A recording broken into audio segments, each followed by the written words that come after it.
제가 이민년 영상을 2편 올리고 나서 그 댓글 반응을 보니까 그 본의 아니게 너무 초치는 소리를 많이 한 것 같아서 이번 영상에서는 이민년의 기회를 잡을 수 있는 그런 방법에 대해서, 그리고 또 어떤 명식이 잡을 수 있는지 한번 말씀드리도록 하겠습니다. 임수라는 파도는 높고 낮음에 경계가 없어지는 것이죠. 이건 지난 사유축의 큰 흐름으로 인해서 사람들의 눈높이가 평준화됐다는 거예요.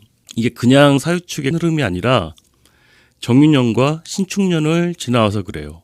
다 걸러졌잖아요.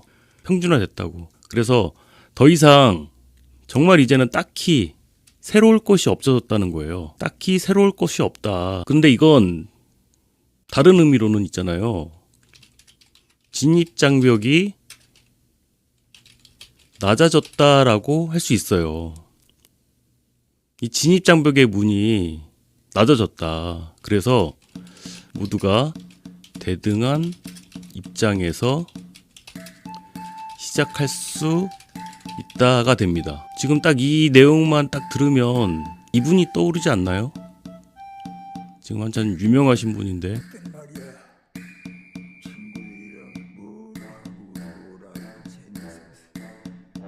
어릴 땐 뭘 하고 놀아도 재밌었다는 그 오징어 게임의 오일남 할아버지의 대사인데, 이 오일남 할아버지의 모습도 이민이죠. 이민의 모습이죠.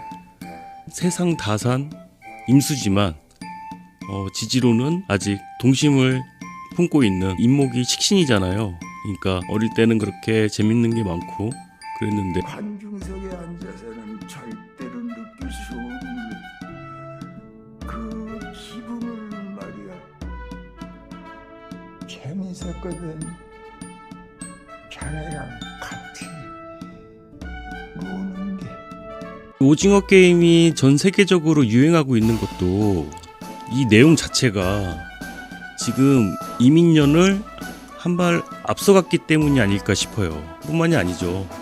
머니게임이나 가짜사나이, 화이트클럽 등은 흐름 자체가 대세라는 거예요. 뭔가 계급장을 떼고 진입장벽을 허물고 실력을 대결하는 그런 것들이 이제 유행을 하고 있다는 것이 대세를 이루고 있는데, 이게 이민년을 대표하고 있다는 거죠. 요즘은 방송 예능보다 그 유튜브 예능이 대세잖아요. 유튜브에서 한번 보니까 방송 제작사가 유튜버를 PD로 영입을 해서, 그래서 유튜버가 PD로 참여를 하기도 하고, 그리고 제가 배경음악으로 자주 쓰는 그 부금 대통령도 이번에 드라마 음악에 참여를 해서 음악을 담당을 하셨더라고요. 이제 그런 걸 보면 참 이런 경계가 많이 허물어지고 있구나라는 생각을 많이 하게 돼요. 이건 이제 유튜브가 만들어 놓은 영향이라고 할 수도 있겠죠. 그러니까 특정한 전문가만 할 수 있었던 영역을 방구석에서 뭔가를 하고 있던, 내 나름대로 전문가라고는 할 수 있지만 인정받지 못했던 그런 사람들 간의 갭 차이가 많이 줄어들고 있다는 거예요. 모든 영역에서 말이죠. 이게 명리만 해도 그래요. 보면 강사와 수강생의 갭 차이가 점점 줄어들고 있다는 거예요. 왜냐하면 예전에는 책 한 권 구하기도 힘들던 세상에서 이제는 수강생이 선생님들을 선택을 해서 배울 수 있는 그런 시대가 됐단 말이에요. 명리만 그럴까요? 줌바, 에어로빅, 댄스, 모든 면에서 강사와 수강생의 실력의 갭 차이가 점점 줄어들고 있다는 거고, 누구든지 개인 유튜브 방송을 통해서 이렇게 자신의 재능을 선보일 수 있는 시대가 됐다는 것은 그만큼 진입장벽이 많이 허물어지고 기회가 생겼다는 거죠. 그런데 이 기회는 나한테만 온 기회는 아니라는 거예요. 나한테만 온 기회가 아니라 모두에게 주어지는 그런 기회라는 것인데, 여기서 정말 기회라고 할 수 있는 것은 말이죠, 내가 직업적으로 계속 해오던 것에서 승부를 내야 한다는 것이에요. 그러니까 전혀 생뚱맞게 내년에 치킨집 차린다고 해서 될 게 아니라는 거예요. 최소한 치킨집을 내더라도 지난 기해년, 경자년, 신축년에 집에서 치킨을 튀겨봤어야 된다는 거예요. 그러니까 지난 3년 동안 준비해오던 것이어야 한다는 거예요. 이건 진짜 가장 중요한 핵심입니다. 최소한 지난 3년간 준비했던 것을 선보이는 한 해라는 거예요. 이게 가장 핵심 포인트가 됩니다. 많은 분들이 또 생각하시는 게 동업을 얘기하시는데, 이거 깐부 맺는 거죠. 깐부라고 한다면 이건 아무리 믿을만하고 가족이라고 할지라도 이건 내 사주에 이제 재관이 어떻게 돼 있는지를 확인을 해봐야 되거든요. 아니면 대운에서라든지 구성이 돼 있는지 살펴봐야 되는데, 이게 왜 그러냐면, 이게 관이 너무 약해지게 되면요, 이 비겁을 대하는 기준이, 관이 약해지면 비겁을 대하는 기준이, 이게 누가 도움이 될 것인가 기준이 아니라 누가 내 비위를 맞춰줄 것인가 라는 것이 우선이 될 수 있어요. 그러니까 쓴소리를 하고 뭔가 싸울 수도 있고 다툴 수는 있어도 뭔가 좋은 방향으로, 좀 더 나은 방향으로 끌어가야 되는데, 이제 관이 약해지게 되면, 비겁이 강해지게 되면 그냥 내 기준대로만 갈 수 있다는 거예요. 이제 관이 강해지면 무조건 비겁을 눌러버리고 뭐 내 의지대로 할 수 있다라고 그렇게 오해하실 수가 있는데, 아니란 거죠. 그리고 이제 관이 약해지면 성도 함께 약해지거든요. 재성이 약해지면 아무리 계산해도 계산한 게 맞지가 않아요. 누가 뺏어가는 게 아니라 내가 생각했던 계산이 맞지가 않아. 그건 사실 내가 현실과 타협을 하지 않았기 때문이거든요. 사실은 뻔히 알아. 내가 뻔히 알면서도, 이게 뻔히 아닌 거 알면서도 그 비겁의 자존심이라는 게 있어요. 치사해서, 더러워서, 쪽팔려서 내가 꼭 해야 될 재성이라는 내 역할을 타인에게 맡겨버리는 경우가 발생한다는 거죠. 이건 정말 사업하시는 분들한테 있어서는 치명적인 거거든요. 내가 꼭 해야 될 일을 타인한테 맡긴다?